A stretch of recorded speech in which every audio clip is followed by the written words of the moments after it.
Friends అందరికీ నమస్తే. Welcome to Sudha tech jobs YouTube channel.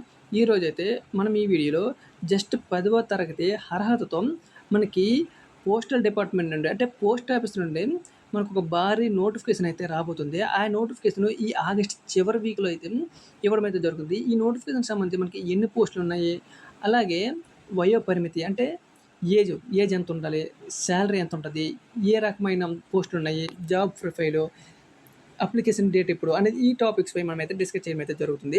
కాబట్టి ప్రతి ఒక్కరు కూడా మన వీడియోని చివరి వరకు అయితే చూడండి. ఇప్పటి వరకు మన ఛానల్‌ని ఎవరైనా సబ్స్క్రైబ్ చేసుకోకపోతే సబ్స్క్రైబ్ చేసుకొని పక్కన ఉన్న బెల్ ఐకాన్ అయితే క్లిక్ చేసుకొని అయితే ఉంచుకోండి. అయితే ఈ పోస్టల్ నోటిఫికేషన్‌కి సంబంధించి మనకి మొత్తం 21,000 ఖాళీలైతే మనకి ఈ ఆగస్టు చివరి వీక్‌లో రిలీజ్ అయ్యే అవకాశం అయితే ఉంది. దీన్ని మనకి జస్ట్ 10వ తరగతి మెరిట్ చూసి మాత్రమే మనకైతే జాబ్ అయితే ఇవ్వడం అయితే జరుగుతుంది.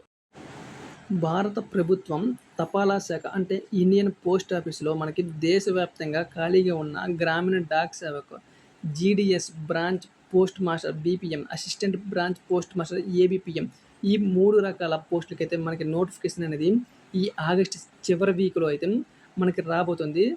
అయితే దీనికి సంబంధించి మనం ఎవరెవరు అర్హులంటే ఆంధ్రప్రదేశ్ మరియు తెలంగాణ రాష్ట్రాలకు చెందిన 10వ తరగతి ఎవరు పాస్ అయినా సరే మహిళలు లేదా పురుషులు ఇద్దరు కూడా ఈ యొక్క పోస్టులకైతే అర్హత అయితే ఉంటుంది.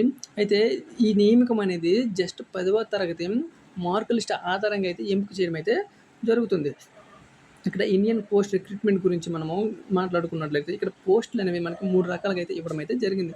ఇక్కడ జీడీఎస్, బీపీఎం, ఏబీపీఎం ఈ 3 రకాల పోస్టులు అయితే మనకి ఇక్కడైతే ఇవ్వడం అయితే జరుగుతుంది. అయితే ఇక్కడ దీనికి ఉద్యోగ రకం అంటే ఇది మనకి సెంట్రల్ గవర్నమెంట్ పరిధిలోకి అయితే వస్తుంది. ఇక్కడ ఎంపిక విధానం కూడా జస్ట్ 10వ తరగతి మెరిట్ లిస్ట్ ఆధారంగా అంటే మార్క్స్ ఆధారంగా అయితే మనకైతే ఫైనలైజర్ అయితే చేయడం అయితే జరుగుతుంది. ఇక్కడ మనకు వయసు పరంగా మాట్లాడుకుంటే ఇక్కడ ప్రతి ఒక్క క్యాండిడేట్ కూడా 18 సంవత్సరాలు అయితే నిండి అయితే ఉండాలి. అలాగే 40 ఇయర్స్ అయితే మించకుండా ఉండాలి. దరఖాస్తు అనేది ఆన్లైన్‌లో అయితే చేయాలి. ఇక్కడ మనకి ఇండియన్ పోస్ట్‌లో అయితే మనకి ఒక వెబ్సైట్ అయితే ఉంది. ఆ వెబ్సైట్ ద్వారా అయితే మనం అప్లికేషన్ అయితే చేయాల్సి అయితే ఉంటుంది. మనం అప్లికేషన్ ప్రాసెస్ అనేది మనం నోటిఫికేషన్ విడుదలైన తర్వాత application process step by step మన మొబైల్ ఫోన్‌లోనే ఎలా చేయాలనేది మనం వీడియో అయితే చేయబోతున్నాము.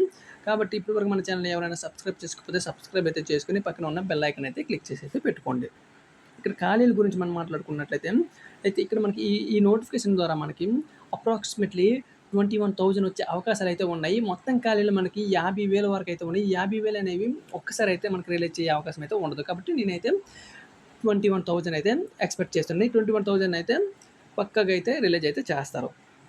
ఇందులో మనకి బ్రాంచ్ పోస్ట్ మాస్టరు ఇక్కడ మనకి బీపీఎం పోస్ట్ గురించి ఎంపికైన అభ్యర్థులు గ్రామీణ పోస్ట్ ఆఫీసులో నిర్వహణలు, పోస్టల్ సేవలు, ఇండియన్ పోస్ట్ పేమెంట్స్, బ్యాంక్ సేవలు ప్రజలకు అందించాల్సి అయితే ఉంటుంది. దీనికి మనకి పని సమయం చూసుకుంటే ప్రతి ఒక్క అభ్యర్థి కూడా 4 నుండి 5 గంటలు అయితే పని చేయవలసి అయితే ఉంటుంది. ఇక్కడ మనకి assistant branch post master, ABPM అలాగే జీడీఎస్ ఈ జాబ్ గురించి అయితే మనకి ఇక్కడ ఎంపికైన వారు ఉత్తరాలు, పార్సల్‌లు, రిజిస్టర్ పోస్టులు, మనీ ఆర్డర్‌లు ప్రజలకు చేరవేయడం వంటి పనులు అయితే నిర్వహిస్తారు. ఇక్కడ ఈ 3 పోస్టులు కూడా మనం ఈ విద్యార్హత గాని చూసుకున్నట్టయితే జస్ట్ 10వ తరగతి క్వాలిఫైయింగ్ మాత్రమే. అంతకు మించి ఇక్కడ ఎలాంటి హైయర్ ఎడ్యుకేషన్ క్వాలిఫికేషన్స్ కూడా అడగడం లేదు. ఇక్కడ గుర్తింపు పొందిన బోర్డు నుండి 10వ తరగతి ఉత్తీర్ణులు అయితే ఉండాలి. 10వ తరగతిలో గణితము మరియు ఇంగ్లీష్ అయితే చదివైతే ఉండాలి. ఇదైతే మనం అందరం అయితే చేసైతే ఉంటాము. స్థానిక భాష తెలుగు చదవడము మరియు రాయడము మరియు మాట్లాడడం అయితే రావాలి. ఆంధ్రప్రదేశ్, తెలంగాణ అభ్యర్థులు అయితే 10వ తరగతి తెలుగు సబ్జెక్ట్ అయితే చదివైతే ఉండాలి. ఇక్కడ నైపుణ్యం గురించి మనకి అభ్యర్థులకి బేసిక్ కంప్యూటర్ నాలెడ్జ్ అయితే తప్పకుండా అయితే ఉండాలి. జస్ట్ బేసిక్ అయితే సరిపోతుంది. ఫుల్‌గా అయితే అవసరం లేదు. బేసిక్ కంప్యూటర్ నాలెడ్జ్ అయితే ఉండైతే సరిపోతుంది. ఇక్కడ మనం వయో పరిమితి చూసుకున్నట్లయితే ఇక్కడ ప్రతి ఒక్క అభ్యర్థికి కూడా 18 సంవత్సరాల నిండి అయితే ఉండాలి. అలాగే 40 సంవత్సరాలు దాటైతే ఉండకూడదు. ఇక్కడ మనకి మళ్ళీ ఓబీసీ వాళ్ళకైతే +3 ఇయర్స్ అయితే ఇవ్వడం అయితే జరిగింది. అంటే 43 ఇయర్స్ వరకైతే ఓబీసీ వాళ్ళకైతే అప్లై అయితే చేసుకోవచ్చు. ఇక్కడ ఎస్సీ, ఎస్టీ వాళ్ళకైతే +5 ఇయర్స్ అంటే 45 ఇయర్స్ అయితే పెట్టుకోవచ్చు. ఇక్కడ పీడబ్ల్యూబీడీ వాళ్ళకైతే +10 ఇయర్స్ అంటే 50 ఇయర్స్ వరకైతే వాళ్ళకైతే అవకాశం అయితే కల్పిస్తున్నారు. ఇక్కడ జీతం మరియు అలవెన్సెస్ గురించి చూసుకుంటే గ్రామీణ డాక్ సేవక ఉద్యోగాలు టైమ్ రిలేటెడ్ కంటిన్యూ అలవెన్సెస్ కింద పరిగణిస్తారు. ప్రాథమిక పని గంట 4 గంటలు కాబట్టి దీనికి జీతం కూడా 12,000 అయితే ఉంటుంది. బేసిక్ పే ఇది. దీనికి మళ్ళీ అలవెన్సెస్లు కలుపుకొని మొత్తం మనకి 16,000 నుండి 18,000 వరకు అయితే పెర్ మంత్ అయితే వచ్చే అవకాశం అయితే ఉంది. ఏబీపీఎం, జీడీఎస్ పోస్టులకి అయితే మనకి ప్రారంభం బేసిక్ పే అనేది 10,000 అయితే ఉంటుంది. ఇది బేసిక్ పే. దీనికి మళ్ళీ మనకి అలవెన్సెస్ కలుపుకొని మనకి 13,000 నుండి 15,000 వరకు అయితే ఇవ్వడం అయితే జరుగుతుంది. ఇక్కడ మనం ఈ పోస్టులకు సంబంధించి ఇక్కడ మనం పని గంటలు పెరిగితే కూడా జీతం కూడా ఇక్కడ పెరుగుతుంది. మనం ఎంత పని చేస్తే అంత శాలరీ అనేది ఇక్కడైతే రాబోతుంది. అయితే ఫైనల్‌గా మనం ఎంపిక విధానం ఎలా ఉంటుందనేది ఒకసారి మనం మాట్లాడుకున్నట్టయితే ఈ ఉద్యోగాల ప్రత్యేకత ఏమిటంటే ఎలాంటి రాత పరీక్ష గాని, ఇంటర్వ్యూ గాని ఉండదు. ఇదే దీని యొక్క మంచి. అయితే దీనికి మెరిట్ లిస్టు అభ్యర్థులు ఆన్‌లైన్‌లో దరఖాస్తు చేసుకునేటప్పుడు సమర్పించిన 10వ తరగతి మార్కుల శాతము జీపీఏ పర్సెంటేజ్ ఆధారంగా సిస్టమ్ ఆటోమేటిక్‌గా ఒక మెరిట్ లిస్ట్ అయితే తయారు చేయడం అయితే జరుగుతుంది. మనం అప్లికేషన్ పెట్టేటప్పుడు 10th క్లాస్ మార్క్ షీట్ అనేది అప్లోడ్ చేస్తాం. దాన్ని బట్టి అయితే మనకి ఇక్కడ మెరిట్ లిస్ట్ అనేది ఇవ్వడం అయితే జరుగుతుంది. ఇక్కడ మార్కుల లెక్కింపు అయితే మీరు ఒకసారి అయితే ఇక్కడైతే చూసుకోండి. మనం ప్రతిదీ కూడా వీడియోలో చెప్పడం అయితే కరెక్ట్ కాదు. అయితే దీన్ని మనం ఎక్కడ ఆన్లైన్ చేయాలి? జీడీఎస్ ఉద్యోగాల దరఖాస్తు ప్రక్రియ పూర్తి ఆన్లైన్ ద్వారా జరుగుతుంది. మనం పోస్టల్ డిపార్ట్మెంట్ లింక్ ఓపెన్ చేస్తే ఆ లింక్ ద్వారా అయితే మనమైతే చేయడం అయితే జరుగుతుంది. మనమైతే అప్లికేషన్ అనేది మనము నోటిఫికేషన్ రిలీజ్ చేసిన తర్వాత పూర్తి అప్లికేషన్ అనేది పెట్టడం అయితే జరుగుతుంది. అఫీషియల్‌గా మనం ఆ సైట్‌లోనైతే చేయడం అయితే జరుగుతుంది. ఇక్కడ మనకి రిజిస్ట్రేషన్ అయితే చేయవలసి అయితే ఉంటుంది.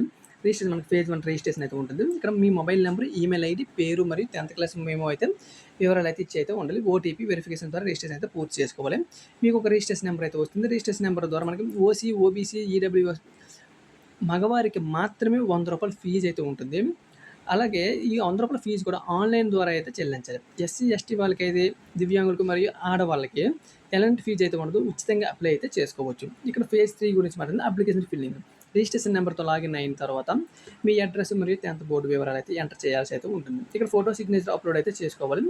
ఫోటో సిగ్నేచర్ అయితే అప్లోడ్ చేసుకున్న తర్వాత మనకి నెక్స్ట్ అనేది పోస్ట్ ప్రిఫరెన్స్ అనేది ఇవ్వాలి. పోస్ట్ ప్రిఫరెన్స్ మనకి ఒక 3 పోస్టులు అయితే ఇవ్వడం జరిగింది. మీరు ఇది చాలా ముఖ్యమైన స్టెప్. మీ జిల్లాలోని ఏ పోస్ట్ ఆఫీసులు ఖాళీలో ఉన్నాయో చూసుకొని వాటికి ప్రాధాన్యత క్రమం 1, 2, 3 ఇవ్వాలి. మీ మార్కుల ఆధారం బట్టి ఇచ్చిన ఆప్షన్లో అయితే ఉద్యోగం అనేది కేటాయించబడుతుంది. ఇదైతే లాస్ట్ అనేది సబ్మిట్ అయితే అప్లికేషన్ అయితే చేసేస్తే ప్రింట్ అవుట్ అయితే భద్రపరచుకోవాలి. ఇది ఫ్రెండ్స్ ఇవాల్టి వీడియో.